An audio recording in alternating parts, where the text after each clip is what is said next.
जय सिया राम, हरिओम। बिहार में जैसे ही जाति जनगणना का रिपोर्ट छपा, बिहार ने तरक्की की सारे मापदंड को पार करके ओए होए होए होए पेरिस हो गया, न्यूयॉर्क हो गया, भैया क्या हो गया पता नहीं। यूट्यूब नहीं भैया, ट्विटर पर जियो शेर, जियो तेजस्वी का झड़ी लगा हुआ है। ओ भैया, जिसकी जितनी जनसंख्या उसकी उतनी भागीदारी अब होगी बिहार में। सही जंगल राज मैं बता रहा हूँ। ये जो सत्ता के लिए बेचैन आत्माओं की जो एक लंबी जनसंख्या है, जो धूर्त है, मकार है, उन्होंने जो कुछ किया है, इसका असर तो दिखेगा। आम आदमी को जब तक पता चलता है देश गुलाम हो जाता है। 600 साल गुलाम रहा मुगलों का, 200 साल अंग्रेजों का। ये 75-77 साल से जो गांधी के बाद नेहरू से लेकर मोदी तक जो सत्ता है, उसमें क्या है? भारत जिस कारण से बटा वैसा देश क्यों नहीं बना? आदमी समझता नहीं है भैया। अब वही जो लोग हैं जिसने देश को बांटा, देश के बंटवारे के लिए तैयार हुए, इतने लाख लोगों की हत्या करा दी और इतने लोगों, करोड़ लोगों का ट्रांसफ़र और रिफ्यूजी बना दिया। उस देश की जो सत्ता की व्यवस्था है वो जाति पे टिकी है और अल्टीमेटली मुसलमानों की तृप्तिकरण के लिए है। बिहार की बात कर लें तो अभी जो छाप के दिया है कि 17% है मुसलमान, 17.7%, तो दशमलव भी हटा के बात करते हैं, और 14% हैं यादव। जिसकी जितनी सत्ता उसकी उतनी भागीदारी। तो 14 और 17% अगर मिला देते हैं तो 7, 11, 31% हो गया। सरकार तो है, ये माई का समीकरण तो लालू यादव का था ही। बनाओ सरकार। और फिर जो यूट्यूब पे जो हंगामा मचा हुआ है कि भैया अब जो है हर जगह जो इसमें जैसे कुशवाहा 4.2% है, भूमिहार 2.8% है, मुसहर 3.08% है, राजपूत 3.4%, कायस्थ जो है 0.6%, 0.6%, मल्लाह वो साहनी के नेता होता है, वीआईपी पार्टी वाले 2.6% हैं, ब्राह्मण 3.6% हैं, कुर्मी 2.1% हैं। तो ये सब जो है ना 17-14 के बाद 4 के नीचे ही हैं। तो जाहिर है कि बिहार की जो सत्ता होगी वो यादव की होगी, मुसलमानों की होगी। तो वो लोग कह रहे हैं कि इतने दिन तक जो हम दबे थे, कुचले थे, पिछड़े थे, अब जो हम बड़े हो गए है ना, वो क्या कहते, तो गमछा लपेट के जो सोए थे, सुबह उठे तो भैया हम तो सूट पैंट में आ गए थे, एकदम ब्रासलेट धोती और कुर्ता में आ गए थे हम, क्योंकि जाति जनगणना हो गई है, बिहार तरक्की कर गया है। मतलब एक कनपट्टी पे तमाचा मारा है सबको कि ये राजनीतिक पॉलिटिकल चालें समझ नहीं आ रही है, और लोग अपने अपने तरीके से रिएक्शन भी दे रहे हैं। कोई कह रहा है कि भैया ये देख लो 17% मुसलमानों का है, तो भारत का वो बिहार का जो मुख्यमंत्री है तो मुसलमान ही होगा ना भैया, सबसे ज़्यादा तो वही है। यादव को कैसे मुख्यमंत्री बना दोगे भैया?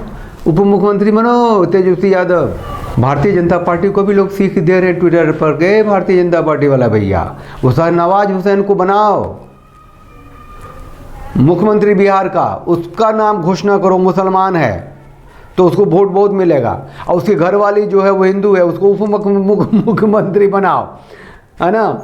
और ये भूल जाओ कि जो नवाज हुसैन पर वो बलात्कार का आरोप लगा हुआ था, केस मुकदमा क्या कहाँ है, इनके अपने अपने तरीके से बात कर रहे हैं। और एक और नया कैंपेन शुरू हो गया है कि भैया ठीक है, जिसकी जितनी भागीदारी उसकी उतनी टैक्स की देनदारी। तो भैया मुसलमान लोग 17%, 17.7% दोगे टैक्स दो। वो यादव भाई 14.2% टैक्स दो। फिर ब्राह्मण जो हैं वो 3.2% टैक्स दें, 6%, 3.6% ब्राह्मण टैक्स दें, और कास्ट जो है 0.6% टैक्स दें। जिसकी जितनी भागीदारी उसकी उतनी देनदारी, टैक्स दो। अब है कि 2%, 3%, 4% वाले टैक्स देंगे, और 17%, 18%, 14% वाले ऐश करेंगे। मतलब ट्विटर पे जो बातें आ रही है वो सब मैं आपको बता रहा हूँ। अल्टीमेटली क्या है आप समझिए ये देश को तोड़ने की बात है, राष्ट्र को ख़त्म करने की बात है। बंटवारे के बाद के भारत में जो इस्लामीकरण की मुहिम चली हुई है उसको पुख्ता करने की बात है, ये हिंदुओं को तोड़ने की बात है। ये जो जाति जनगणना है उसमें सिर्फ लिखा हुआ है मुसलमान। अरे मुसलमान में ओबीसी हैं, मुसलमान में 4.5% सामान्य हैं और 12.5% जो है ओबीसी है, और सैकड़ों जाति है मुसलमान के अंदर। मुसलमान के अंदर की जाति जनगणना क्यों नहीं कराई भाई? ये देश को टुकड़ों में बांटने की है, ये हिंदुओं की, सनातनियों की, ये कुछ जूते की नोक के नीचे रखने की बात है, उनको लड़ा के मार के ख़त्म कर सत्ता में बने रहने की बात है। इसको आप समझिए, नहीं समझेंगे तो ख़त्म होंगे, मरेंगे। यादव हैं, कुर्मी हैं, सहनी हैं, कायस्थ हैं, ब्राह्मण हैं, राजपूत हैं, ख़त्म हो जाइए ना। हैं हमें पानी नहीं पीने दिया, हमारी माँ को हम बर्तन धुलवाए और हमें दित किया, हमें दैट किया, ख़त्म हो जाओ आपस में। समझो नहीं कि वर्ण व्यवस्था क्या थी और जाति व्यवस्था कहाँ से आ गई और हमें किस तरीके से तोड़ा जा रहा है, और ये जो आरक्षण है उसका फ़ायदा कौन उठा रहा है। आर्थिक रूप से आरक्षण की बात कोई नेता क्यों नहीं करता है? लालू यादव बोले हैं कि भैया ये जो जाति जनगणना हमने बिहार में करी है, 2024 में हमारी सरकार केंद्र में आएगी तो पूरे देश में जाति जनगणना कराएंगे। करा लो, दे दो वोट। देश इतने सालों गुलाम था, मेरे जैसे कुछ हजार लोग होंगे, 10,000 होंगे, वो रोएंगे, चीखेंगे, चिल्लाएंगे, देश टूट रहा है, देश खत्म हो रहा है, देश में हिंदू सत्ता की व्यवस्था आनी चाहिए, भारत का बंटवारा इसलिए हुआ है जो नहीं हो रहा। क्या होगा? कुछ सुसाइड थोड़े कर लेगा, जीने के रास्ते ढूंढेगा। अपने अपने घर को गुरुकुल बनाइए, ये मैं कह रहा हूँ। और बुद्धि से काम लीजिए। आप यादव हैं तो, कुर्मी हैं तो, भूमियार हैं तो, और कौन कौन सी जात है इसमें, मल्लाह हैं तो, बनिया हैं तो, कुशवाहा हैं तो, यादव हैं तो, अब समझिए आप सब जो हैं हिंदू हैं, सनातनी हैं, सबके अपने अपने कुल देवी हैं, कुल देवता है, सबके अपने में ब्रह्म स्थान है, सब एक ही देवता को मानने वाले हैं, हिंदू हैं, सनातनी हैं, पेड़ पौधे पशु पक्षियों की पूजा करते हैं, सर्वे भवन्तु सुखिनः मानते हैं, सबके हित की बात करते हैं। दूसरी तरफ जो मुसलमान हैं वो अपने देश से पहले, राष्ट्र से पहले वो अपने मजहब को मानते हैं। एक छोटा सा दृश्य है, आप देखिए, ये कहाँ का दृश्य माने, केरल का है। और देखिए ये लोग जो चल रहे हैं, ये लोग परेड जो कर रहे हैं, अल्लाह अकबर के नारे लगा रहे हैं, और ये अपने देश में हो रहा है जहाँ उनकी सत्ता थोड़ी सी भी आगे बढ़ती है, वो सत्ता में आते हैं, पावर में आते हैं, वहाँ सिर्फ वही रहना चाहते हैं।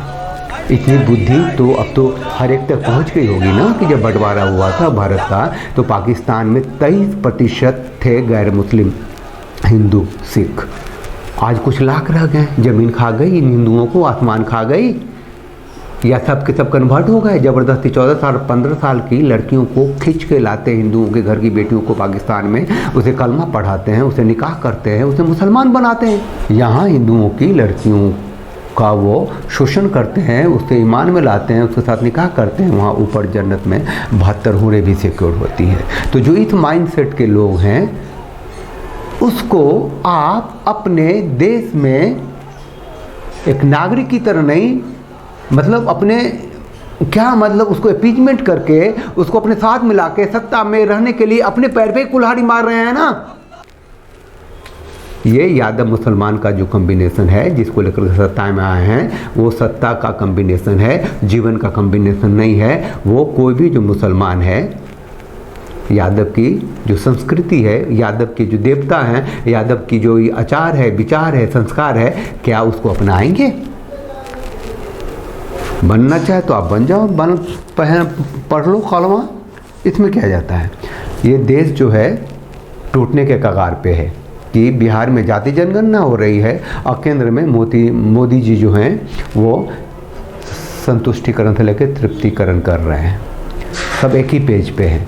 राजनीतिक लड़ाई है। कोई नहीं कहता है कि हिंदू सनातनी सत्ता की व्यवस्था देश में होनी चाहिए तो देश सुरक्षित रहेगा, देश तरक्की करेगा। हिंदू सनातनी सत्ता की व्यवस्था होगी तो मुसलमान भी सुरक्षित रहेंगे, आपस में भी नहीं लड़ेंगे। है ना। अभी तो उनके लिए लड़ने के लिए बहुत बड़ा मैदान खाली है, पूजा है, पाठ है, शोभा यात्राएं हैं, लव जिहाद है, लैंड जिहाद है, ये सब खत्म हो जाएगा, बस होने भर की देर है। लेकिन कैसे होगी, जब आपके मतदाता, जब हिंदू हैं लेकिन कहते हैं हम बटे हुए हैं, हम राजपूत हैं, हम कुर्मी हैं, हम मल्लाह हैं, हम कायस्थ हैं, हम सहनी हैं, हम चमार हैं, हम मुसहर हैं, चलिए कहते रहिए। बहुत बुरी स्थिति से बिहार गुजरने वाला है, और बिहार में अगर वहाँ की जनता ने इस जाति जनगणना को एक शगुफा नहीं माना तो जंगल राज हुआ होने वाला है। चैनल को लाइक कीजिए, शेयर कीजिए, सब्सक्राइब कीजिए, उस बेल आइकन को प्रेस कर दीजिए, जिससे आपको नोटिफिकेशन मिलता रहेगा। और जुड़े रहिए, साथ रहिए, संभल के रहिए। ये देश आपका है और आपसे ही बना है। आप जाति में बटेंगे तो आप खत्म कर दिए जाएंगे, ये कहने के लिए आया हूँ। जय सिया राम, हरिओम।